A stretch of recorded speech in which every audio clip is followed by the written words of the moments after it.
இன்றைக்கி திடீர்னு ஒரு சர்ப்ரைசிங்காக தான் வந்து எல்பிஜி சிலிண்டர்ஸ் விலை வந்து நம்ம ஏற்றிருக்கு. எல்பிஜி சிலிண்டர்ஸ்ன்னு பார்க்கும்போது இந்தியாவில் ஒரு சின்ன கான்ட்ரடிக்ஷன் இருக்கும். மற்ற நாடுகளில் பார்த்தீங்கன்னா, நெருங்கிய நாடுகளில் எடுத்துக்கிட்டிங்கன்னா பெட்ரோல் ப்ரைஸ் வந்து ரொம்ப கம்மியாக இருக்கும். பல்வேறு நேரங்களில் நம்ம சோஷியல் மீடியாவில் பார்த்துருப்போம், அந்த நாடுகள்லாம் விலை கம்மியாக இருக்குது, நம்ம கூட இருக்கும் அப்படின்னு சொல்லி. அதை நம்ம எங்கே சப்சிடைஸ் பண்ணுவோம் அப்படின்னா, எல்பிஜி சிலிண்டர் இதே அந்த நாடுகளில் எடுத்து பார்த்தீங்கன்னா கம்பேரிட்டிவாக கூட இருக்கும். அப்போ இந்த ஸ்டேட் ஆஃப் ஹார்மஸ் வழியாக ஆயில் போகலை அப்படின்னா பல நாட்டுக்கு வந்து எனர்ஜி சப்ளை கிடைக்காது. ஏன்னா இந்த ஆயிலிருந்து நம்ம கரண்ட்டோ இல்லை வந்து உங்களுக்கான ஃபியூவலோ இல்லை வேறு சில எனர்ஜி ரிலேட்டடான சப் ப்ராடக்ட்ஸ் இல்லை பை ப்ராடக்ட்ஸ் எல்லாமே நம்ம அங்கேருந்து தான் கிடைக்கிது. அப்போது இது தட்டுப்பாடு ஆக ஆரம்பிச்சிருச்சு அப்படின்னா லோக்கலில் உங்களுக்கு இன்ஃப்ளேஷன் அப்படிங்கிறது ஸ்டார்ட் ஆக ஆரம்பிச்சோம். இன்றைக்கி நியூஸ் நம்ம பார்த்தோம் அப்படின்னா சிலிண்டரோட விலை வந்து கிட்டத்தட்ட 60 ரூபா, நான் கமர்ஷியல் வந்து கிட்டத்தட்ட 115 ரூபா கிட்ட இன்க்ரீஸ் பண்ணியிருக்காங்க. அப்போது பல்வேறு நாடுகளில் இந்த மாதிரி ஏதோ ஒரு வகையில் வந்து விலை எனர்ஜி சார்ந்த கமாடிட்டிஸ் வந்து இன்க்ரீஸ் ஆகிறதுக்கான வாய்ப்பு இருக்குது. ஈரான் ஏன் நமக்கு ரொம்ப ஸ்ட்ராட்டஜிக்கலாக ரொம்ப முக்கியமான நாடு அப்படின்னா, நம்மக்கிட்ட டாலர் இல்லாமல் இந்திய ரூபாயை வச்சு நம்மளால் சில நேரங்களில் வந்து அவங்க பெட்ரோல் கொடுத்துக்கிட்டு இருந்தாங்க. இந்த குறிப்பிட்ட காரணமாக ஈரான் கிட்ட நம்ம அதிகமான அளவு வந்து நம்ம ஆயில் வாங்கியிருக்கு. மற்றொரு நாடான சைனா எடுத்துக்கிட்டிங்கன்னா கிட்டத்தட்ட ஈரானோட 87% எக்ஸ்போர்ட்ஸ் ஆயிலில் அது சைனாவுக்கு போகும். அவங்க 100 பேரல் வந்து எக்ஸ்போர்ட் பண்ணுறாங்கன்னா கிட்டத்தட்ட 87 பேரலுக்கு மேலே சைனாவுக்கு மட்டுமே அவங்க அனுப்புகிறாங்க. 2 வகையில் நம்ம அடிபடுவோம். முதல் வகை என்ன அப்படின்னா, நம்ம இதுக்கு முன்னாடி $10 விலை கம்மியாக வாங்கிட்டு இருந்தோம், இப்போ $10 கூட வாங்க போகிறோம் ஈரான் வார்க்கு அப்புறம். ஒன்று.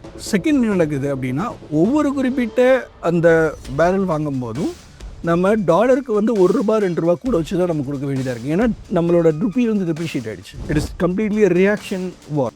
யூஎஸை பொறுத்த வரைக்கும் அவங்க எக்ஸ்பெக்ட் பண்ணுறது இன்னும் ஒரு க்ரூஷியலாக போய் நீங்கள் டோட்டல் சரண்டர் பண்ணுங்கன்றது அவங்களோட ஸ்டாண்டாக இருக்குது. பட் இவங்க வந்து ஒரு ரியாக்ஷன்ஸை வந்து கொடுத்துக்கிட்டு இருக்காங்களே தவிர்த்து இவங்க யூஎஸை போய் சரண்டர் பண்ணுற அளவுக்கு இவங்க போகிற நிகழ்த்தில்லை. வணக்கம் சார். வணக்கம். இஸ்ரேல், ஈரான் இந்த 2 நாடுகளுக்கு நடுவில் நடந்துருக்கிற போர் தான் இன்றைக்கி உலகம் முழுக்க ஒரு மிகப்பெரிய பேசு பொருளாக மாறியிருக்கு. ஸோ இந்த நாடுகளுக்கு நடக்கிற போர் உலக அளவில் குளோபல் எக்கானமியை டிஸ்டர்ப் பண்ணுறதுக்கான வாய்ப்புகள் எந்த அளவுக்கு இருக்குது சார்? ரொம்ப சிக்னிஃபிகண்ட்டாக இந்த போர் இம்பேக்ட் பண்ணும். ஏன் இது ரொம்ப சிக்னிஃபிகண்ட்டாக இம்பேக்ட் பண்ணும் அப்படின்னா, ஈரானோட எனர்ஜி ரிசோர்ஸஸ் அப்படிங்கிறது தான் ப்ரைம் மோஸ்ட் காரணமாக இருக்கும். இந்த குறிப்பிட்ட வார் வந்து கொஞ்சம் கொஞ்சமாக எரப்ட் ஆகி இப்போ அதோட ஃபைனல் வெர்ஷனில் நம்ம பார்த்துக்கிட்டு இருக்கோம்னு வச்சுக்கோங்களேன். ஸோ இனிஷியல் டேஸில் ஈரானோட ஆயில் சப்ளை அது எல்லாமே வந்து கிழக்கத்திய நாடுகளுக்கு தான் இருக்குது. மேற்கத்திய நாடுகளுக்கு அவங்களோட ஆயில் சப்ளை பெருசாக இல்லை. ஏன்னா ரொம்ப காலமாக அவங்க மேலே சாங்ஷன்ஸ் வச்சிட்ருக்காங்க. இந்த குறிப்பிட்ட வார் நடக்கிறதோட விளைவாக என்ன ஆகும் அப்படின்னா, கிழக்கத்திய நாடுகளுக்கு போக வேண்டிய எனர்ஜி சப்ளை இல்லை ஆயில் சப்ளைன்னு சொல்கிறது எல்லாமே குவெஸ்டனுக்குள்ளே ஆக்கப்படும். மேற்கத்திய நாடுகள் இந்த குறிப்பிட்ட ஆயில் சப்ளை இல்லைன்னா இந்த மாதிரி ஆல்டர்னேட்டிவ் கரன்சிஸில் ஆயில் ட்ரேடிங், அதாவது இந்தியா வந்து ரூபாயை கொடுத்து பெட்ரோல் வாங்கிக்கிறதோ, சைனா வந்து அவங்களோட ஓன் கரன்சியில் கொடுத்து பெட்ரோல் வாங்கிக்கிறதோ நடக்காமல் இருந்துச்சு அப்படின்னா டாலர் வந்து ஸ்ட்ரென்தன் ஆகும். இதே காரணங்களுக்காக தான் ஈராக்கில் வந்து 2003ஆம் ஆண்டு வந்து யூஎஸ் வந்து அவங்க மேலே போர் தொடுத்தாங்கன்னு வச்சுக்கோங்க. கிட்டத்தட்ட அதே காரணிகள் தான் இப்போவும் அது ரிப்பீட் ஆகுது. ஸோ விதின் சர்டைன் 2 to 3 டேஸில் நீங்கள் பார்த்தீங்கன்னா டாலர் வந்து ரொம்ப ஸ்ட்ரென்தன் ஆகிருக்கு. ஸோ பல்வேறு கிழக்கத்திய நாடுகளுக்கு இது ஒரு சின்ன செட்பேக்கை கொடுக்க செய்யும். ஏன்னா அவங்களோட எனர்ஜி சார்ந்திருக்கிற விஷயங்களில் வந்து இது கேள்விக்குள்ளாகும். வேறஸ் எஸ்பெஷலி யூஎஸ்க்கு இதில் ஒரு பெரிய அட்வான்டேஜ் வந்து இருக்க தான் செய்யுது. அப்போ வெஸ்டர்ன் கண்ட்ரிஸ்க்கு இதனால் எந்த ப்ராப்ளமுமே இல்லையா? கம்பேரிட்டிவ்லி அவங்களுக்கு லூஸ் பண்ணுறதுக்கும் அவங்க கெயின் பண்ணுறதுக்கும் பார்த்தீங்க அப்படின்னா கெய்னிங் வந்து ஜாஸ்தியாக இருக்கும். எஸ்பெஷலி யூஎஸ்க்கு. வெஸ்டர்ன்ன்றது நம்ம யூரோப்பிய நாடுகளை கொஞ்சம் பிரிச்சிடலாம். எஸ்பெஷலி யூஎஸ்க்கு கிடைக்கக்கூடிய லாபம் வந்து கொஞ்சம் அபரிவிதமாக இருக்கும். அவங்களுக்கு அவங்களோட கரன்சி வந்து ஓவராலாக குளோபலில் ஸ்ட்ரென்தன் ஆகிறது அப்படிங்கிறது அவங்களோட அப்ஜெக்டிவாக தேவைப்பட்டுச்சு. ஸோ அந்த அப்ஜெக்டிவ் அவங்க அச்சீவ் பண்ணியிருக்காங்க. இந்தியாவோட கரன்சி நீங்கள் எடுத்திங்கனாலுமே கிட்டத்தட்ட விதின் ஒரு 2 to 3 டேஸில் வந்து கிட்டத்தட்ட $1 வந்து நம்ம ஸ்லைட் ஆகிருக்கும். 90.17 நம்ம 91.9 கிட்டத்தட்ட 92 கிட்ட நம்ம ரெஜிஸ்டர் பண்ணிட்டோம்னு வச்சுக்கோங்களேன். ஸோ இந்தியாவில் இருக்கிற ரூபாயோட வீழ்ச்சி, டாலரோட ஸ்ட்ரென்தனிங் ஒரு பக்கம் நடக்குது. ரெண்டாவது, இந்த ஆயில் மார்க்கெட்டில் இருக்கக்கூடிய சில சிக்கல்கள் காரணமாக உங்களோட ப்ரைஸ் ஆஃப் க்ரூட் ஆயில் அப்படிங்கிறது வந்து இன்டர்நேஷ்னல் லெவலில் இன்க்ரீஸ் ஆகுது. விதின் சர்டைன் டேஸ்க்குள்ளே, இந்த ஹார்ட்லி ஒரு 1 வீக்குள்ளே கிட்டத்தட்ட க்ரூட் ஆயிலோட விலை வந்து $10 இன்க்ரீஸ் ஆகிருக்கு பெர் பேரலுக்கு. இது ரஃபா வந்து எஸ்டிமேட் பண்ணால் ஒரு 10%க்கு மேலே தான் இது. இன்றைக்கி ட்ரேடிங் ஆகிட்டு இருக்கிறது ஒரு $78 குறைஞ்சபட்சத்துலேருந்து $92 வரைக்கும் ட்ரேடிங் ஆகிட்டுருக்கு. இந்த மாதிரி மூமெண்ட்ஸ் காரணமாக யூஎஸ் செல் பண்ணக்கூடிய அதோட க்ரூட் ஆயில் அப்படிங்கிறதோட விலையும் கூடும், அவங்களுக்கு கிடைக்கக்கூடிய ரெவென்யூவும் இன்க்ரீஸ் ஆகும். ஸோ இது வந்து யூஎஸ்க்கு ஒரு டபுள் அட்வான்டேஜ் அப்படின்னு நம்ம சொல்லலாம். இந்த குறிப்பிட்ட எனர்ஜி கிரைசிஸ் இல்லை ஆயில் ஷாக்ஸ், இஸ்ரேல் ஈரான் பார் காரணமாக அப்படின்னு நம்ம எடுத்துக்கலாம். இப்போ இந்த கச்சா எண்ணெயை மையப்படுத்தி தான் இவ்வளோ பெரிய போர் நடந்துட்டுருக்கு அப்படின்னு நம்ம பேசுகிறோம். ஈரான் வந்து ஸ்ட்ரெயிட் ஆஃப் ஹார்முஸை நாங்கள் க்ளோஸ் பண்ணுறோம் அப்படிங்கிற மாதிரியும் அறிவிச்சிருந்தாங்க. ஸோ அதோட இம்பார்ட்டன்ஸ் என்ன? அதை அவங்க பேன் பண்ணுறதுனால உலக அளவில் அது என்ன மாதிரியான ஒரு கிரைசிஸை உண்டு பண்ணும் சார்? அடிப்படையில் இது பார்த்தோம்னா இது ஏதோ ஒரு வகையில் ஒரு ஒரு மதம் சார்ந்த ஒரு போர் தான். ஓகே. வெளியில் நம்ம வந்து அது எக்கனாமிக்கலாக பார்க்குறோம். ரொம்ப காலமாக ஒரு 2 இனம் சார்ந்த மதம்னு சொல்ல முடியாது, இனம்னு சொல்லலாம். யூத இனத்துக்கும் ஷியா பிரிவு இஸ்லாமிய ஃபாலோவர்ஸுக்கும் இருக்கிற கான்ஃப்ளிக்ட் தான். இதுக்கு முன்னாடி அந்த 2 நாடுகளுமே வந்து ஃப்ரெண்ட்ஸாக தான் இருந்திருக்காங்க. 1970s வரைக்குமே வந்து அவங்க ரொம்ப ஃப்ரெண்ட்ஸாக இருந்திருக்காங்க. 2 பேருக்குள்ள மியூச்சுவலாக வந்து ட்ரேட்லாம் நடந்துக்கிட்டு இருந்திருக்கு. ஒன்ஸ் உங்களை கமேனி வந்து அந்த பொறுப்புக்கு வந்ததுக்கப்புறம் அங்கே இருக்கிற மன்னரை கிளர்ச்சியாளர்கள் வந்து வீசிட்டு கம்பெனி வந்ததுக்கப்புறம் தான் இந்த இஷ்யூஸ் வந்து ஸ்டார்ட் ஆகுது. இவங்க 2 பேருக்குள்ளே வந்து இருக்கிற அந்த ரிஃப்ட் வந்து மேலும் மேலும் விரிவடையாது. ஸோ அடிப்படையில் இவங்களோட ஹெஜிமோனி, இவங்களோட சுப்ரீமசி அங்கே வந்து இருக்கணுமா, இல்லை ஈரான் மாதிரியான ஒருத்தர் சேலஞ்ச் பண்ணக்கூடிய இடத்துல வந்து நம்ம ஏற்றுக்கணுமா, இந்த கான்ஃப்ளிக்ட் தான் இங்கே ஓடுது. ஸோ இஸ்ரேல் வந்து மத்திய கிழக்கில் இல்லை வெஸ்ட் ஏஷியா அப்படிங்கிற சொல்லக்கூடிய அந்த பிராந்தியத்தில் தாங்க வைக்கிறது வந்து டிக்டேட்டிங் டேர்ம்ஸாக இருக்கணும்னு அவங்க எதிர்பார்க்குறாங்க. இந்த டிக்டேட்டிங் டேர்ம்ஸ்க்கு ஒத்து வராத நாடாக வந்து ஈரான் இருக்குது. ஓகே, அதாவது கேள்விக்குட்படுத்துறது, இல்லை அவங்க சொல்கிறது எல்லாத்தையும் சரின்னு சொல்லி அக்செப்ட் பண்ணிக்கிறது, இது நடக்கிறது இல்லை. அப்போது இது காரணமாக அவங்க என்ன பண்ணுறாங்கன்னா ஸ்ட்ராட்டஜிக்கலாக யூஎஸ்ஐயும் அந்த சண்டைக்குள்ளே எடுத்துகிட்டு வராங்க. யூஎஸ் இந்த சண்டையை ஏன் வந்து எடுத்துக்கிறாங்க, அக்செப்ட் பண்ணிக்கிறாங்கன்னா, ஒன்று அவங்களுக்கு ரொம்ப காலமாக இஸ்ரேல் அப்படிங்கிற நாடு வந்து அவங்களோட பார்ட்னராக இருக்காங்க.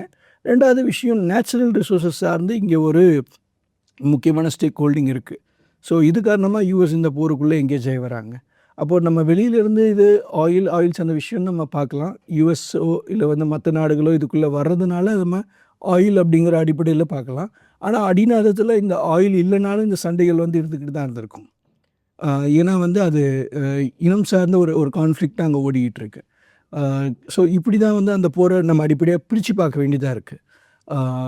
ஸ்ட்ரெயிட் ஆஃப் ஹார்மஸை வந்து இவங்க க்ளோஸ் பண்ணுறதில் ஏன் கிரிட்டிக்கல் பாயிண்ட்டாக இருக்குது அப்படின்னா, கிட்டத்தட்ட 20% எண்ணெய் சார்ந்த ஏற்றுமதி மத்திய கிழக்கிலிருந்து போகக்கூடிய அந்த ஏற்றுமதி அப்படிங்கிறது 120% அப்படிங்கிறது இந்த ஸ்டேட் ஆஃப் ஹார்மஸ் வழியாக தான் போகுது. அப்போ இந்த ஸ்டேட் ஆஃப் ஹார்மஸ் வழியாக ஆயில் போகலை அப்படின்னா பல நாட்டுக்கு வந்து எனர்ஜி சப்ளை கிடைக்காது. ஏன்னா இந்த ஆயிலிருந்து நம்ம கரண்ட்டோ இல்லை வந்து உங்களுக்கான ஃபியூவலோ இல்லை வேறு சில எனர்ஜி ரிலேட்டடான சப் ப்ராடக்ட்ஸ் இல்லை பை ப்ராடக்ட்ஸ் எல்லாமே நம்ம அங்கேருந்து தான் கிடைக்கிது. அப்போது இது தட்டுப்பாடு ஆக ஆரம்பிச்சிருச்சு அப்படின்னா லோக்கலில் உங்களுக்கு இன்ஃப்ளேஷன் அப்படிங்கிறது ஸ்டார்ட் ஆக ஆரம்பிச்சோம். உதாரணத்துக்கு இன்றைக்கி நியூஸ் நம்ம பார்த்தோம் அப்படின்னா சிலிண்டரோட விலை வந்து கிட்டத்தட்ட ₹60. நான் கமர்ஷியல் வந்து கிட்டத்தட்ட ₹115 கிட்ட இன்க்ரீஸ் பண்ணியிருக்காங்க. அப்போது பல்வேறு நாடுகளில் இந்த மாதிரி ஏதோ ஒரு வகையில் வந்து விலை எனர்ஜி சார்ந்த கமாடிட்டிஸ் வந்து இன்க்ரீஸ் ஆகிறதுக்கான வாய்ப்பு இருக்குது. பெட்ரோலாக இருக்கலாம், இல்லை எல்பிஜியாக இருக்கலாம், இந்த மாதிரி பல்வேறு கமாடிட்டிஸ் வந்து இன்க்ரீஸ் ஆச்சு அப்படின்னா அது வந்து கேஸ்கேடிங்காக இருக்கும். ஏன்னா நீங்கள் பெட்ரோலில் விலை ஏறிச்சு, கேஸில் விலை ஏறிச்சு அப்படின்னா அது டிரான்ஸ்போர்ட்டில் வரும். உங்களோட மற்ற கூட்ஸ் சார்ந்து இருக்கிற இந்த டிரான்ஸ்போர்ட் டிரான்சாக்ஷன்ஸ் வழியாக உங்களுக்கு கிடைக்கிற ரீட்டைல் ப்ராடக்ட்ஸ் மேலேயே வரைக்கும் இந்த ப்ரைஸ் ஹைக் அப்படிங்கிறது வைக்க வேண்டியதாக இருக்கும். அப்போது ஓவரால் கமாடிட்டிஸோட இன்ஃப்ளேஷன் இன்க்ரீஸ் ஆகுது இங்கே ஸ்ட்ரைட் ஆஃப் ஹார்மஸில் அவங்க நிப்பாட்டுறதுனால. இதுதான் வந்து கிழக்கத்திய உலகம் சார்ந்து இருக்கிற நாடுகளுக்கு இருக்கிற சிக்கலை நம்ம பார்க்கலாம். பட் ஈரான் வந்து இப்போ ஒரு சமீபத்தில் ஒரு ஸ்டேட்மெண்ட் ரிலீஸ் பண்ணிட்டாங்க, நேற்று ரிலீஸ் பண்ணியிருக்காங்கன்னு நினைக்கிறேன். நாங்கள் ஸ்ட்ரைட் ஆஃப் ஹார்மஸுங்கிறது எதுக்காக க்ளோஸ் பண்ணியிருக்கோம் அப்படின்னா, இல்லை யாருக்காக க்ளோஸ் பண்ணியிருக்கோன்னா, இஸ்ரேல், அமெரிக்கா, யூரோப்பிய நாடுகள், அவங்களோட தோழமை நாடுகள் யாராவது இருந்தாங்கன்னா அவங்களுக்கு போகக்கூடிய அந்த ஆயில் டேங்கர்ஸை வந்து நாங்கள் ஹிட் பண்ணுறதுக்கு தயங்க மாட்டோம். ஒருவேளை அது வந்து சீனாவோ இல்லை எங்களோட நெடுங்கால நண்பர்களாக இருக்கிற ரஷ்யாவோ இல்லை இந்தியா மாதிரியான நாடுகள் கூட இருக்கலாம். இவங்களுக்கு போகக்கூடிய அந்த ஆயில் டேங்கர்ஸை நாங்கள் டிஸ்டர்ப் பண்ண மாட்டோம் அப்படின்னு சொல்லி ஸ்டேட்மெண்ட்ஸ் வந்து நேற்று கொடுத்துருக்காங்க. ஸோ ஒரு வகையில் இது கொஞ்சம் ஒரு சின்ன கிளாரிட்டிக்கு வருது. அப்போது ஈஸ்டர்ன் கண்ட்ரீஸுக்கு கிடைக்கக்கூடிய ஆயிலில் சிக்கல் இருக்காது. ஆனால் இது எவ்வளோ தூரம் இஸ்ரேலோ இல்லை வந்து யூஎஸோ அலோ பண்ணுவாங்க அப்படிங்கிறது மறுபடியும் கொஸ்டின் தான். எங்களுக்கு மட்டும் தடை, மற்ற நாடுகளுக்கு வந்து அலோ பண்ணுவீங்களா அப்படிங்கிறது வந்து எவ்வளோ தூரம் மறுபடியும் ஏற்றுப்பாங்கன்றது தெரில. ஸோ அது நம்ம பொறுத்து தான் பார்க்குற மாதிரி இருக்கும். இப்போ நம்ம இந்தியா ஸ்பெசிஃபிக்காக எடுத்துக்கிட்டோம் அப்படின்னா, இந்த நாடுகளுக்கு நடுவில் நடக்கிற பிரச்சனையில் நம்மளோட கச்சா எண்ணெய் சப்ளை அதில் தான் நமக்கு பிரச்சனை வருது அப்படிங்கிறத பார்க்குறோம். ஸோ இந்தியா நம்மளோட 80% மேலான க்ரூடை வந்து இம்போர்ட் தான் பண்ணுறோம் அப்படிங்கிறத பார்க்குறோம். எந்தெந்த நாடுகள் கிட்ட இப்போ அந்த ட்ரேட்ஸ் நடந்துட்டு இருக்கு சார்? நம்ம இதுக்கு முன்னாடி மேஜராக வாங்கிட்டு இருந்ததுன்னு பார்த்தீங்கன்னா மிடில் ஈஸ்டில் தான் வாங்கிட்டு இருந்தோம். போஸ்ட் கோவிட் ரஷ்யன் உக்ரைன் வார் வரும்போது என்ன பண்ணோம் அப்படின்னா, கொஞ்சம் இவங்ககிட்டேருந்து கம்மி பண்ணிக்கிட்டு ரஷ்யா கிட்டேருந்து சீப்பராக ஆயில் கிடைக்கிறது காரணமாக வந்து ரஷ்யா கிட்டேருந்து வாங்கிக்கிட்டோம். கிட்டத்தட்ட மோர் தென் 1/3 மேலே நம்ம ரஷ்யா கிட்ட வாங்கிட்டு தான் இருந்தோம். நியர்லி 40-45% மேலே வரைக்கும் நம்ம ரஷ்யாவுக்கு கிட்டேருந்து வாங்கிட்டு இருந்தோம். சமீபத்தில் யூஎஸ் இந்தியா வர்த்தக ஒப்பந்தம் வரணும், அதுக்காக சில மெஷர்ஸாக வந்து அவங்க ரஷ்யா கிட்டேருந்து வாங்குகிற ஆயிலை வந்து கட்டுப்படுத்த ஆரம்பித்தாங்க. இப்போ மறுபடியும் வந்து மிடில் ஈஸ்ட்லேருந்து நம்ம நிறைய ப்ரொக்யூர் பண்ணிக்கிட்டு இருந்தோம். ஈரான் ஏன் நமக்கு ரொம்ப ஸ்ட்ராட்டஜிக்கலாக ரொம்ப முக்கியமான நாடு அப்படின்னா, நம்மக்கிட்ட டாலர் இல்லாமல் இந்திய ரூபாயை வச்சு நம்மளால் சில நேரங்களில் வந்து அவங்க பெட்ரோல் கொடுத்துக்கிட்டு இருந்தாங்க. இந்த குறிப்பிட்ட காரணமாக ஈரான்கிட்டேருந்து நம்ம அதிகமான அளவு வந்து நம்ம ஆயில் வாங்கியிருக்கோம். மற்றொரு நாடான சைனா எடுத்துக்கிட்டிங்கன்னா கிட்டத்தட்ட ஈரானோட 87% எக்ஸ்போர்ட்ஸ் ஆயிலில் அது சைனாவுக்கு போகுது. அவங்க 100 பேரல் வந்து எக்ஸ்போர்ட் பண்ணுறாங்கன்னா கிட்டத்தட்ட 87 பேரலுக்கு மேலே சைனாவுக்கு மட்டுமே அவங்க அனுப்புகிறாங்க. ஸோ இந்த மாதிரி கிழக்கத்திய நாடுகளுக்கு நிறைய சப்ளை பண்ணுறது வந்து ஈரானாக இருக்குது. அதே மாதிரி டாலரைசேஷனுக்கு மாற்றாக ஆல்டர்னேட்டிவ் கரன்சிஸ் வழியாகவும் அவங்க கொடுக்குறாங்க. இந்தியாவில் நம்ம இந்த 80% இம்போர்ட்ஸ் வந்து இந்த மாதிரியான கண்ட்ரிஸ் வந்து வாங்குறது காரணமாக நமக்கு என்னென்ன எஃபெக்ட்ஸ் இப்போ ஏற்படும் அப்படின்னா, ஒன்று நமக்கு ட்ரெடிஷ்னலாக கிடைக்கக்கூடிய ஈரான் காம்போனன்ட் இப்போ இல்லை. ஒரு மாதத்துக்கு வந்து நம்ம ரஷ்யா கிட்டேருந்து வாங்கிக்கலான்ற மாதிரி ஒரு விலக்கு அமெரிக்கா கொடுத்துருக்காங்க அப்படின்னு வச்சுக்கோங்களேன். ஸோ அது வழியாக நம்ம ஓரளவு இந்த பஃபரை வந்து மெயின்டைன் பண்ண முடியும். ஓகே, ஆனால் இந்த ஒரு மாதம் கழித்து மறுபடியும் என்ன நடக்கும், இந்த போர் வந்து அதுக்குள்ளே முடியுமா அப்படின்னு பல்வேறு கேள்விகள் இருக்குது. ஸோ நம்மளோட எனர்ஜி க்ரைசிஸ் அப்படிங்கிறது அரசாங்கம் என்ன சொல்லுது அப்படின்னா, போதிய அளவுக்கு பஃபர் இருக்குதுன்னு சொல்லுறாங்க. டேட்டா படி பார்த்தாலும் நமக்கு இவ்வளோ நாள் வந்து அதிகமான விலைக்கு தான் பெட்ரோல் விற்கப்பட்டிருக்கு, அதுக்கான பஃபர் இருக்குது. அரசாங்கம் நெக்ஸ்ட் என்ன ஸ்ட்ராட்டஜி ஃபாலோ பண்ணுவாங்கன்னு எனக்கு தெரியல. உதாரணத்துக்கு கொஞ்சம் கொஞ்சமாக நம்மளோட பெட்ரோல் கிடைக்கக்கூடிய சப்ளை அப்படிங்கிறது கட்டாக இந்த பஃபரில் தான் அவங்க செலவழிக்க போகிறாங்களா, இல்லை பெட்ரோல் விலையை ஏற்ற போகிறாங்களா அப்படிங்கிறது நமக்கு தெரியல. இன்றைக்கி திடீர்னு ஒரு சர்ப்ரைசிங்காக தான் வந்து எல்பிஜி சிலிண்டர்ஸ் விலை வந்து நம்ம ஏற்றிருக்கோம். எல்பிஜி சிலிண்டர்ஸ்ன்னு பார்க்கும்போது இந்தியாவில் ஒரு சின்ன கான்ட்ரடிக்ஷன் இருக்கும். மற்ற நாடுகளில் பார்த்திங்கன்னா, நம்மளோட நெருங்கிய நாடுகளில் எடுத்துக்கிட்டிங்கன்னா பெட்ரோல் ப்ரைஸ் வந்து ரொம்ப கம்மியாக இருக்கும். பல்வேறு நேரங்களில் நம்ம சோஷியல் மீடியாவில் பார்த்துருப்போம், அந்த நாடுகள்லாம் விலை கம்மியாக இருக்குது, நம்ம கூட இருக்கோம் அப்படின்னு சொல்லிட்டு. அதை நம்ம எங்கே சப்சிடைஸ் பண்ணுவோம் அப்படின்னா, எல்பிஜி சிலிண்டர் இதே அந்த நாடுகளில் எடுத்து பார்த்திங்கன்னா கம்பேரிட்டிவாக கூட இருக்கும். இங்கே நம்ம 1000 ரூபாய்க்கு விற்கிறோன்னா அவங்க 2200 ரூபாய்க்கு பாகிஸ்தானில் விற்பாங்க. ஸோ இந்த மாதிரியான டபுள் த ப்ரைஸ் வந்து எல்பிஜியில் இருக்கும். நம்ம எல்பிஜிக்கு சப்சிடைஸ் பண்ணுறோம் பெட்ரோல் ப்ரைஸை கொஞ்சம் கூட வைக்கிறது காரணமாக. பட் எல்பிஜியே இன்றைக்கி ஏற்றுற அளவுக்கு இன்றைக்கி சூழ்நிலை வருது. ஏன்னா எசென்ஷியலாக வீடுகளுக்கு அது போகுது.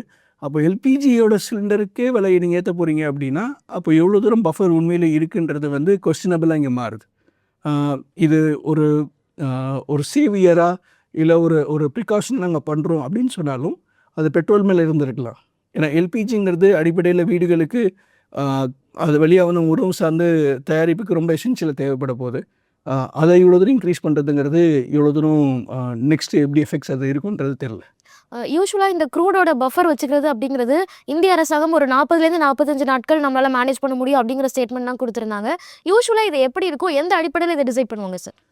பஃபர் அப்படிங்கிறது வந்து நம்ம ஒரு 45 டேஸ் 50 டேஸ் கிட்ட வச்சுருந்துருக்கலாம்னு வச்சுக்கோங்களேன். இந்த பஃபர் அப்படிங்கிறது ஏன் வைக்கிறோம் அப்படின்னா, திடீர்னு இந்த மாதிரி ஒரு இன்டர்நேஷ்னலாக எக்ஸ்டர்னல் ஷாக் நடக்குது அப்படின்னா, அப்போ நம்மளுக்கு கிடைக்க முடியாமல் போச்சுன்னா இந்தியா அவங்களுக்கு பெட்ரோலில் வந்து கொடுக்கணும், இல்லை அதுக்கு தட்டுப்பாடு இல்லாமல் வச்சுக்கணும் அப்படிங்கிறது அரசாங்கத்தோட நோக்கமாக இருக்குது. பாகிஸ்தான் மாதிரியான நாடுகளில் இப்போ நீங்கள் நேற்று பார்த்தீங்க அப்படின்னா, அங்கே நிறைய பேர் வந்து பெட்ரோல் ஸ்டேஷனுக்கு முன்னாடி போய் நிற்கிறாங்க. ஏன்னா வந்து பெட்ரோல் வந்து தட்டுப்பாடு ஆக ஆரம்பிச்சிடுச்சு. அங்கே வந்து பெட்ரோல் போதிய அளவுக்கு போய் சேரலை. அப்போது இந்த மாதிரியான ஒரு கிரைசிஸ் சிச்சுவேஷன் வராமல் இருக்கிறதுக்காக நம்ம அந்த பஃபர் வந்து வச்சுக்கிறோம். இன்றைக்கும் நம்மளுக்கு எந்த விதமான சிக்கலும் இல்லை. ஆல்டர்னேட்டிவ் சப்ளை சேனல்ஸ் நிறைய இருக்குது. ரஷ்யா கிட்டேருந்து வாங்கலாம், இல்லை OPEC நாடுகள் மற்ற நாடுகள்கிட்டேருந்து வாங்கலாம். பட் ஈரான் கிட்டேருந்து வாங்குற அந்த குறிப்பிட்ட காம்போனன்ட் மிஸ் ஆகுறதுக்கு வந்து நம்ம ஆல்டர்னேட்டிவ் மெக்கானிசம்ஸ் எடுத்துக்கலாம். பட் டாலர் இல்லாத ஒரு ட்ரேடு நடந்துட்டு இருந்ததில்ல, ஓகே. அந்த ட்ரேடோட லாபம் தான் நம்மளுக்கு இங்கே மிஸ் ஆகும். ஸோ நம்ம தொடர்ந்து அதிகமான டாலர் கொடுத்து தான் வாங்குற மாதிரி இருக்கும். 2 வகையில் நம்ம அடிபடுவோம். முதல் வகை என்ன அப்படின்னா, நம்ம இதுக்கு முன்னாடி $10 விலை கம்மியாக வாங்கிட்டு இருந்தோம், இப்போ $10 கூட வாங்க போகிறோம் ஈரான் வாருக்கு அப்புறம். ஒன்று. செகண்ட் என்ன நடக்குது அப்படின்னா, ஒவ்வொரு குறிப்பிட்ட அந்த பேரல் வாங்கும்போதும் நம்ம டாலருக்கு வந்து ₹1 ₹2 கூட வச்சு தான் நம்ம கொடுக்க வேண்டியதாக இருக்குது. ஏன்னா நம்மளோட ருப்பி வந்து டெப்ரிஷியேட் ஆகிடுச்சு. அப்போது நீங்கள் இதுக்கு முன்னாடி ஒரு பேரல் வாங்கும்போது அதோட விலை வந்து $100 ரஃபாக வச்சுப்போன்னு வச்சுக்கோங்களேன். அதோட விலை 9,000 வாங்கிட்டு இருந்தோம் அப்படின்னா, இப்போ நம்ம ஒவ்வொரு குறிப்பிட்ட பேரல் வாங்கும்போதும் $9,200 கொடுக்குற மாதிரி இருக்கும். இது ஒரு அடி. இன்னொரு பக்கம் நீங்கள் அதை இன்னொரு 10% இன்க்ரீஸ் பண்ணுறீங்கன்னு வச்சுக்கோங்களேன். அப்போது $9,200 இன்னொரு 10% இன்க்ரீஸ் ஆகுது. ஸோ இது ரெண்டுமே சேர்த்து நம்ம பின் க்ளோஸாக நம்மளுக்கு இது அடி வாங்குற மாதிரி இருக்கும். சார், நீங்கள் சொன்ன மாதிரி க்ரூடோட ப்ரைஸ் குறையும் போது, இல்லை நம்ம ரஷ்யா கிட்டேருந்து ஈரான் கிட்டேருந்து குறைஞ்ச விலையில் வாங்கும்போது மக்கள்கிட்ட அதை பாஸ் ஆன் பண்ணவே இல்லை கவர்மெண்ட். ஸோ அந்த அமௌண்ட் வந்து நமக்கு பெட்ரோல் டீசல் ப்ரைஸ் ஜாஸ்தியாக தான் இருந்துகிட்டே இருந்தது. அப்போ இப்போ ஒரு கான்ஃப்ளிக்ட் வருது அப்படிங்கும்போது இந்த நெருக்கடியை மக்கள்கிட்ட பாஸ் ஆன் பண்ணுவாங்களா? அதுக்கான வாய்ப்பு இருக்கா? அஃப்கோர்ஸ் இன்றைக்கி LPG விலையும் ஏற்றிட்டாங்க, பெட்ரோல் டீசலுக்கும் இந்த மாதிரி நிலைமை வரதுக்கு வாய்ப்பு இருக்கா? டிபெண்ட்ஸ் தாங்க. அரசாங்கம் என்ன முடிவு எடுப்பாங்கன்னு எனக்கு தெரில. இந்த போர் ஒரு வேளை ரொம்ப நாள் நீடிச்சிச்சு அப்படின்னா மக்களும் அதை ஏற்றுக்கொள்கிற அளவுக்கு அவங்களும் வருவாங்கன்னு தான் நான் நினைக்கிறேன். ஸோ கொஞ்சம் கொஞ்சமாக $100 101 102 அப்படி தான் படிப்படியாக ஏறுமே தவிர்த்து ஒரு டிராஸ்டிக்கான ஜம்ப் அப்படிங்கிறது நம்ம எக்ஸ்பெக்ட் பண்ண முடியாது. ஆல்ரெடி இந்த விலைங்கிறது ஒரு பஃபரோட இன்க்ளூட் பண்ண விலை தான். ஸோ கொஞ்சம் கொஞ்சமாக இந்த பஃபர்லாம் கொஞ்சம் குறைஞ்சதுக்கப்புறம் மேபி ஒரு சின்ன இன்டர்வென்ஷன்ஸ் அப்படிங்கிறது இருக்கலாம். நம்ம ரொம்பவும் விலை ஏற்றணும் அப்படின்னா இங்கே இன்ஃப்ளேஷன் அதிகமாகும், அது மக்களில் வந்து அன்ரெஸ்ட்குள்ளே கொண்டு வரும், அரசாங்கங்களும் இங்கே வந்து வீழ்த்தப்படலாம், இல்லை மாற்றப்படலாம். அப்போது இந்த குறிப்பிட்ட எட்ஜ் வரைக்கும் வந்து எல்லாருமே போகிறதுக்கு விருப்பப்பட மாட்டாங்க. ஸோ இன்டர்வென்ஷன்ஸ் அப்படிங்கிறது ஒரு 20 days 15 days கழித்து வேணால் இருக்கலாம். தொடர்ந்து இந்த போர் இருக்க போது நம்மக்கிட்ட வந்து போதிய அளவுக்கு ஆயில் வரதுக்கான ஆல்டர்னேட்டிவ் மெக்கானிசம்ஸ் இல்லை அப்படின்னா, பட் அது வித்தின் ஒரு ஷார்ட் 10 to 15 daysக்கு எனக்கு எதுவும் அப்படி இருக்கிற மாதிரி தெரியல. ஒருவேளை இந்த போர் 1 மாதம் 2 மாதத்துக்கு நீடிச்சு அப்படின்னா அப்போது 1 மாதம் கழிச்சு கண்டிப்பாக ஒரு இன்டர்வென்ஷன் வரதுக்கான வாய்ப்புகள் இருக்குது. க்ரூடோட இம்பார்ட்டன்ஸ் பற்றி பேசும்போது நம்ம பெட்ரோல் டீசல் இந்த மாதிரி ட்ராவல் பண்ணுறதுக்கு பேசுகிறோம். அப்படி இல்லைனா இது எக்ஸ்போர்ட் பண்ணுற குட்ஸ், வெஜிடபிள்ஸ் இல்லை ஃப்ரூட்ஸ் இதெல்லாம் ஜாஸ்தி ஆகும்னு பேசணும். இதை தாண்டி க்ரூடோட இம்பார்ட்டன்ஸ் எந்த அளவுக்கு இருக்குது, நம்மளோட டே டு டே லைஃப்பை அது எந்த அளவுக்கு இம்பாக்ட் பண்ணும் சார்? ஏர் டிக்கெட்ஸ் வந்து இன்க்ரீஸ் ஆகும். நேச்சுரலாக உங்களுக்கு க்ரூட் வரும்போது ஏரோப்ளேனுக்கான ஃபியூவல் வந்து தேவைப்படும். ஸோ அதோட ப்ரைஸ் வந்து இன்க்ரீஸ் ஆகும். ஒன்று. ரெண்டாவது, நம்ம இனி வாங்கக்கூடிய இம்போர்ட்டட் ப்ராடக்ட்ஸுக்கு வந்து அதிக விலை கொடுத்து தான் வாங்குற மாதிரி இருக்கும். ஏன்னா ஆல்ரெடி ருப்பி வந்து டெப்ரிஷியேட் ஆக ஆரம்பிச்சிடுச்சு. ஸோ ஒவ்வொரு குறிப்பிட்ட இம்போர்ட் ப்ராடக்ட்டும் நம்ம வந்து ரூபாய் கூட கொடுத்து தான் அதை வாங்குற மாதிரி இருக்கும். இது செகண்ட். மூணாவது இம்ப்ளிகேஷன் அப்படிங்கிறது வந்து உங்களோட கரண்ட் அக்கௌண்ட் டெபிசிட் அப்படிங்கிறது வந்து வைடன் ஆக ஆரம்பிக்கும். நம்மளோட ட்ரேட் பேலன்ஸ் அப்படிங்கிறது ஆல்ரெடி வீக்கராக இருக்கும், இன்னும் கொஞ்சம் வீக்கராக ஆரம்பிக்கும். இது காரணமாக பேலன்ஸ் ஆஃப் பேமெண்ட்ஸாக சொல்லக்கூடிய நம்மளோட வருவாய் மற்றும் நம்மளோட செலவீனங்கள் இருக்குல்ல, இதில் அதோட ரெஃப்ளெக்ஷன்ஸ் இருக்கும். கரண்ட் அக்கௌண்ட் டெபிசிட்டில் விழக்கூடிய அந்த வீழ்ச்சி இல்லை இன்க்ரீஸ் ஆகக்கூடிய அந்த பற்றாக்குறை அப்படிங்கிறது நம்மளோட ஃபிஸ்கல் டெபிசிட்டில் வந்து அதோட ரெஃப்ளெக்ஷன்ஸை காட்டும். ஸோ கிட்டத்தட்ட இது வந்து கேஸ்கேடிங்காக ஒன்று மாற்றி அடுத்தடுத்து ஒரு ஒரு ஒரு விதமான ஒரு மோசமான பிக்சருக்கு கொண்டு போய் நிப்பாட்டுறதுக்கான வழிகள் நிறைய இருக்கும். இதோட சிவியாரிட்டி நிறைய இன்க்ரீஸ் ஆக நம்மளோட பேலன்ஸ் ஷீட் வந்து ரொம்ப டிகிரேட் ஆகிறதுக்கான வாய்ப்பு இருக்கும். இதில் சிவியாரிட்டி ரொம்ப மினிமமாக இருந்துச்சு அப்படின்னா பேலன்ஸ் ஷீட்டில் அதோட தாக்கம் வந்து ரொம்ப குறைவாக தான் இருக்கும். ஹவவர் நம்ம வந்து ஒரு கரண்ட் அக்கௌண்ட் டெபிசிட்டை ஃபேஸ் பண்ணுவோம், ஒரு ஃபிஸ்கல் டெபிசிட்டை ஃபேஸ் பண்ண போகிறோம். அது வந்து மாற்றத்துக்குள்ளே இல்லை. பட் இதோட சிவியாரிட்டி எவ்வளோ இருக்குங்கிறது வந்து இந்த வாரோட தீவிரத்தன்மை பொறுத்து தான் இருக்கும். இதில் அடிப்படையில் என்னென்னா, இதுக்கு எதுவுமே நம்ம காரணம் கிடையாது. இந்த குறிப்பிட்ட அரசாங்கமோ இந்த குறிப்பிட்ட மக்களோ யாருமே காரணம் கிடையாது. எங்கேயோ ஒரு நாட்டில் நடக்கக்கூடிய அந்த குறிப்பிட்ட விஷயம் வந்து நம்மளோட ஒரு பேஸ்ட் வாங்குறதையோ இல்லை ஒரு ப்ரஷ் வாங்குறதையோ இல்லை ஒரு சோப் வாங்குறதையோ அஃபெக்ட் பண்ண போகுதுங்கிறது தான் உண்மை. பட் இது இந்தியாவுக்கு மட்டும் இல்லை சார், டாலரில் ட்ரேட் பண்ணுற எல்லா நாடுகளுக்கும் இது நடக்கும்ல? கண்டிப்பாக நடக்கும். எல்லா நாடுகளுக்குமே அக்ராஸ் இது நடக்கும். அதனால தான் சொன்னேன், இது வந்து US versus rest of the world நீங்கள் பார்க்கலாம். ஸோ யூஎஸில் ஒரு விதமான அப்ரிஷியேஷன் நடக்க போகுது. இன்வெஸ்ட்மெண்ட்ஸ் அக்ராஸ் வந்து அந்த ஊருக்கு போகும். நம்ம ஆல்ரெடி ஒரு 5% அளவுக்கு வந்து சென்செக்ஸ் கீழே விழுந்துருச்சு லாஸ்ட் ஒரு 5 நாளில் மட்டும். கிட்டத்தட்ட ஒரு 4000-5000 பாயிண்ட் கிட்ட நம்ம கீழே போய்ட்டோம். இன்றைக்கி மட்டுமே 1100 பாயிண்ட்ஸ் இப்போது காலையில் வந்து நம்ம டவுனில் இருக்கோம். நிஃப்டி எடுத்தாலும் நம்ம வந்து கிட்டத்தட்ட ஒரு 2% அளவுக்கு நம்ம கீழே டவுனில் தான் இருக்கும். ஸோ இதெல்லாம் ஏன் நடக்குது அப்படின்னா, டாலர் ஒரு பக்கம் அப்ரிஷியேட் ஆகுது, இன்னொரு பக்கம் அமெரிக்கன் கான்ஃபிடன்ஸ் வந்து இன்க்ரீஸ் ஆக ஆரம்பிக்குது. அப்போ நேச்சுரலாக இன்வெஸ்ட்மெண்ட்ஸ் அப்படிங்கிறது வந்து அமெரிக்காவை நோக்கி டைவெர்ட் ஆகிறதுக்கான வாய்ப்பு இருக்குது. அதனால் நம்மளோட பங்குச்சந்தை சார்ந்த இடங்கள்லையும் அது வந்து ஒரு சின்ன டவுனை கொடுக்க தான் ஆரம்பிக்குது. இந்த போர் சூழலோட இன்னொரு எக்ஸ்டென்ஷனாக தங்கத்தினோட விலை யூஸ்வலாக போர் சூழலில் ரேலி ஆகும் அப்படிங்கிறத பார்த்தோம். ஆனால் இந்த முறை தங்கத்தில் பெரிய ரேலி எதுவும் இல்லை, இன்ஃபேக்ட் சின்ன கரெக்ஷன்ஸ் கூட இருந்திருக்கு. ஸோ அதை எப்படி புரிஞ்சுக்கிறது? தங்கம் இதில் என்ன பெக்குலியராக இருக்குது அப்படின்னா, இது வந்து யூஎஸ் மேலே கான்ஃபிடென்ஸை கொடுக்கக்கூடிய ஒரு போராக தான் இது இருக்குது. இது நீங்கள் ரஷ்யாவுக்கும் உக்ரைனுக்கும் நடக்கக்கூடிய போராக இருந்தாலோ, இல்லை இஸ்ரேலுக்கும் வேறு ஏதோ ஒரு நாடுக்கு நடக்கக்கூடிய ஒரு போராக இருக்கலாம்.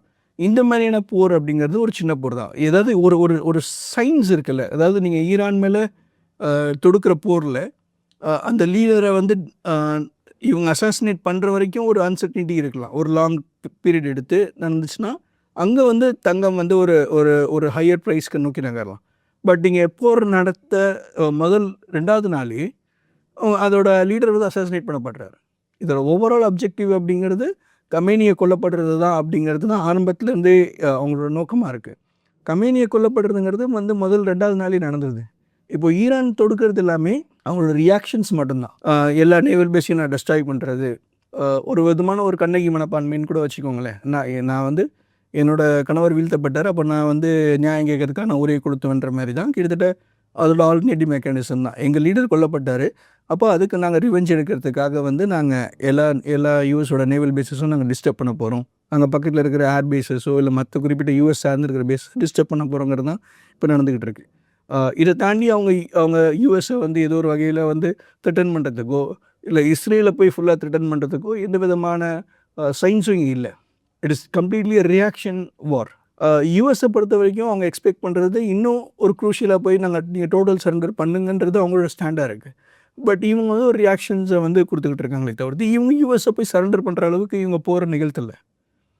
இன்டர்நேஷ்னலாக இவங்களோட ஃப்ரெண்ட்ஸும் அந்த மாதிரி இடத்துக்கு வந்து இவங்களுக்கு ஹெல்ப்பும் பண்ணலை. உதாரணத்துக்கு ரஷ்யாவோ சைனாவோ எங்ககிட்ட 2021 ரொம்ப ஸ்ட்ராங்கான அக்ரிமெண்ட்ஸ்லாம் வச்சுருந்தாலும் எனர்ஜி செக்யூரிட்டி சார்ந்து இல்லை வந்து மேஜர் அவங்களுக்கு வெப்பன் சப்ளையர்ஸாக வந்து ரஷ்யா ரொம்ப காலமாக இருந்திருக்காங்க. ஆர்ம்ஸை வந்து எக்ஸ்போர்ட் பண்ணியிருக்காங்க ரஷ்யா வந்து ஈரானுக்கு. பட் இது எதுவுமே வந்து இந்த குறிப்பிட்ட காலகட்டத்தில் அவங்களுக்கு ஆதரவாக வந்து நிற்கலை. எல்லாம் ஸ்டேட்மெண்ட் கொடுத்துருக்காங்க. Statement is different from direct intervention. அப்போது இவங்க யாருமே வந்து ஈரானுக்கு சார்ந்து நிற்கலை. அப்போது science are very clear. US வந்து இதில் வந்து எம்ஹெச்ஐ விக்டோரியஸ் ஆகிடுச்சு. அவங்க இதுக்கப்புறம் இன்னும் த்ரெட்டன் பண்ண போகிறாங்களா இல்லை இதோட நிப்பாட்ட போகிறாங்களா, இதுதான் வந்து இங்கே கடைசி கேள்வியாக இருக்குது. அப்போது sign is very clear. US இந்த குறிப்பிட்ட அப்ஜெக்டிவை முடிச்சிட்டாங்க. அவங்க என்ன நோக்கம்னு வந்தாங்களோ அந்த நோக்கத்தை முடிச்சிட்டாங்க, அது எஸ்டாப்ளிஷ் பண்ணிட்டாங்க. அப்போது நேச்சுரலி யூஎஸ் ஸ்டாக்ஸோ இல்லை யூஎஸை நோக்கி இன்வெஸ்ட்மெண்ட்ஸோ நிறைய படையெடுக்கிறதுக்கான வாய்ப்பு இருக்குது. அந்த குளோபல் ஹெஜிமோனிக் த்ரோனை வந்து அவங்ககிட்டேருந்து வேறு நாடுகள் வாங்கிடுவாங்களோ அப்படின்றது தான் நம்ம ரீசெண்டாக பேசிக்கிட்டு இருந்தோம். இந்த குறிப்பிட்ட அசாசினேஷன் வழியாக அவங்க திருப்பி எங்ககிட்ட தான் அந்த குளோபல் ஹெஜிமோனி இருக்குதுன்னு அவங்க எஸ்டாப்ளிஷ் பண்ண ட்ரை பண்ணுறாங்க. அன்லெஸ் ஆல்டர்னேட்டிவான மற்ற நாடுகள் இதை வந்து ஏதோ ஒரு வகையில் கவுண்டர் பண்ணலை, இப்போ வரைக்கும் பண்ணலை. அப்போ naturally they are successes again அப்படிங்கிறது தான் இது முடிவாக இருக்குது. அப்போது கோல்டு மேலே யாரும் இன்வெஸ்ட்மெண்ட்ஸ் போகாது. யூஎஸ் சார்ந்த நாடுகள் யூஎஸோட இன்வெஸ்ட்மெண்ட்ஸ்க்கு நோக்கி தான் இது வந்து ஒரு அப்லிஃப்ட்மெண்ட் கொடுக்கும்னு தோணுது. ஓகே, ஸோ இந்த குளோபல் கிரைசிஸை சுற்றி என்ன நடந்துட்டுருக்கு அப்படிங்கிறத பற்றின ஒரு விரிவான எக்ஸ்ப்ளனேஷன்ஸ் எல்லாருக்கும் கொடுத்துருக்கீங்க. Thank you so much sir. Thank you. மேலும் ஈடி தமிழ் சேனல்ல வரப்போகும் பிசினஸ் மற்றும் அது ரிலேட்டடான வீடியோவை பார்க்க உடனே கீழே இருக்க சப்ஸ்கிரைப் பட்டனை கிளிக் பண்ணுங்க.